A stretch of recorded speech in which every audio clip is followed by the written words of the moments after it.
Alors nous allons poursuivre notre enseignement ce matin sur une église sous la bénédiction de Dieu. Nous avons abordé la fois dernière les questions de la base de l'unité. Nous avons abordé la question de la base de l'unité dans l'Église. Et nous avons dit qu'il y a 7 points sur la base de l'unité dans l'Église. Ces 7 points sont donnés par l'apôtre Paul dans Éphésiens chapitre 4, à partir du verset 4. La Bible dit que nous sommes un seul corps, nous sommes un seul esprit, et nous avons été appelés à une seule espérance. Il y a déjà 3 sujets. Nous avons un seul Seigneur, il y a une seule foi et un seul baptême. Ça fait 6 points. Et le 7e point, il y a un seul Elohim et Père de tous, qui est au-dessus de tous, parmi tous et en vous tous. Alléluia. Amen. Donc nous avons essayé d'examiner les 3 premiers groupes. La dernière fois, en la présence du Saint-Esprit, nous avons parlé du corps, nous avons parlé de l'esprit et nous avons parlé de l'espérance, qui sont les 3 premiers points du premier groupe. Et nous avons souligné que, selon ce que l'apôtre Jacques nous a dit, qu'un corps sans esprit est un cadavre. Et nous avons compris par la grâce de Dieu que l'apôtre Paul a associé le corps à l'esprit et l'esprit à l'espérance pour une très très bonne raison, c'est que le corps de Christ que nous formons a besoin de l'esprit de vie qui est en Jésus-Christ. Cet esprit de vie vivifie le corps, il anime le corps, il l'a régénéré, puisqu'il ne s'agit pas d'un corps naturel. Le corps dans lequel nous faisons partie est un corps en résurrection.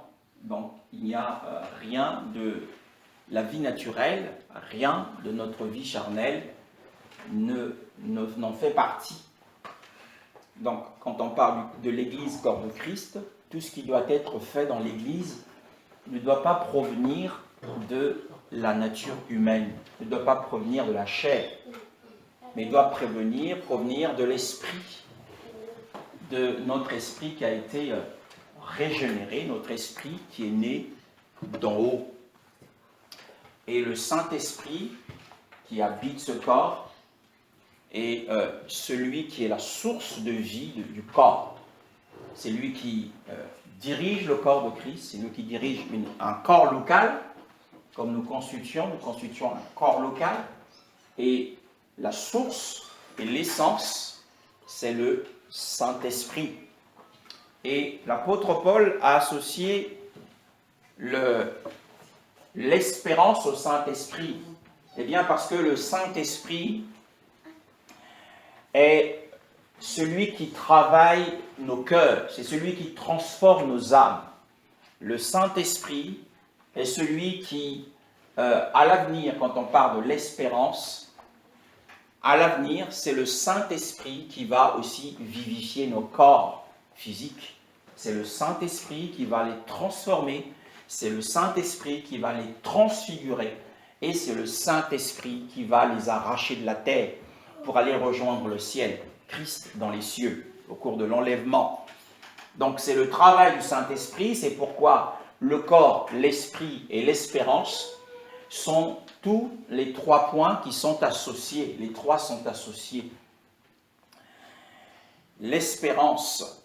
Mais cette espérance, c'est aussi, ce n'est pas seulement l'enlèvement, Mais c'est aussi ce que la parole de Dieu nous dit. Nous allons découvrir, enfin, rouvrir nos Écritures dans le livre de Romains au chapitre 8.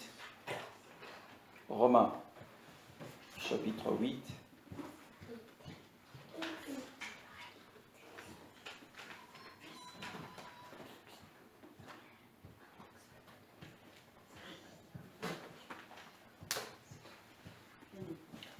Romains chapitre 8, le verset, à partir du verset 18.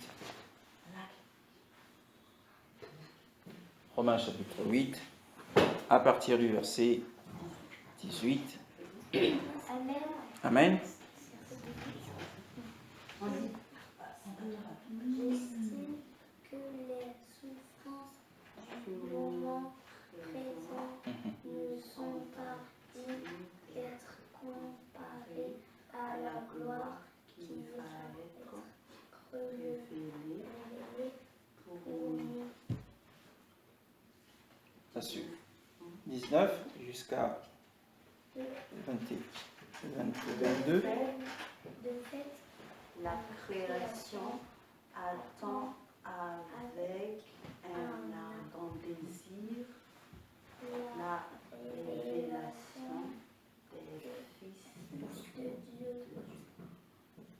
Deuxième point. En effet, la création a été soumise à l'inconsistance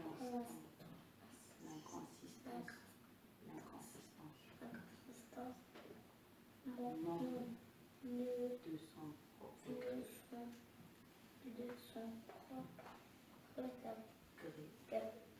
propre gré, mais à cause de celui qui l'a soumise.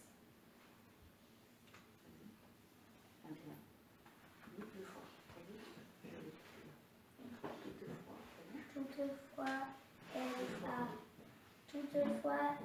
a l'espérance d'être elle aussi libérée de l'esclavage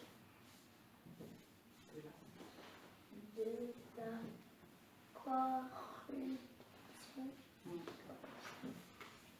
pour prendre part à la glorieuse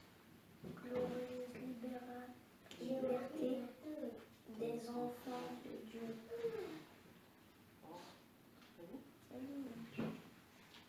Or, nous savons que jusqu'à maintenant, Oui. la création tout entière soupire et souffre les douleurs de l'accouchement.